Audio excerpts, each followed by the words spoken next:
ప్రపంచ యోగా దినోత్సవం సందర్భంగా శనివారం విశాఖ నగరంలో ఆంధ్రప్రదేశ్ ప్రభుత్వం యోగాంధ్ర కార్యక్రమం నిర్వహించింది. ఈ కార్యక్రమంలో లక్షలాది మంది పాల్గొన్నారు. అలాగే ప్రధానమంత్రి నరేంద్ర మోదీ కూడా ఈ కార్యక్రమం కోసం ప్రత్యేకంగా విచ్చేసి యోగాంధ్రలో పాల్గొన్నారు.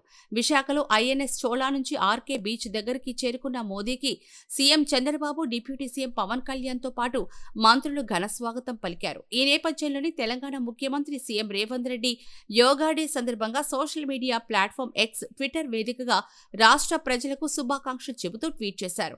మనలోని నిగూఢమైన శక్తిని వెలికి తీసేది ఏకాగ్రతేనని అన్నారు. ఈ ఏకాగ్రతను సాధించే ఏకైక సాధనం యోగా అని తెలిపారు. ఆరోగ్యకరమైన జీవన శైలికి యోగా అమూల్యమైన సాధనమని, శరీరం, మనసు, ఆత్మకు మధ్య సమతుల్యతను సాధించే ప్రాచీన భారతీయ సంప్రదాయంగా యోగా వెలుగొందుతోందని పేర్కొన్నారు. నిత్య జీవితంలో ప్రతి ఒక్కరూ యోగాను తమ జీవితంలో భాగం చేసుకోవాలని సీఎం రేవంత్ రెడ్డి సూచించారు. శనివారం తెల్లవారుజామున గచ్చిబౌలి స్టేడియంలో ఘనంగా అంతర్జాతీయ యోగా డే వేడుకలను ఆయుష్ ఆరోగ్య శాఖ ఘనంగా నిర్వహించాయి. ఈ అధికారిక కార్యక్రమానికి గవర్నర్ జిష్ణుదేవ్ వర్మ, ఆరోగ్య శాఖ మంత్రి Damodara Rajanarasimha, sports minister Vakiti Srihari, sports authority chairman Shivasena Reddy, CS Ramakrishna Rao, ఇతర ప్రముఖులు, అధికారులు, విద్యార్థులు పాల్గొన్నారు.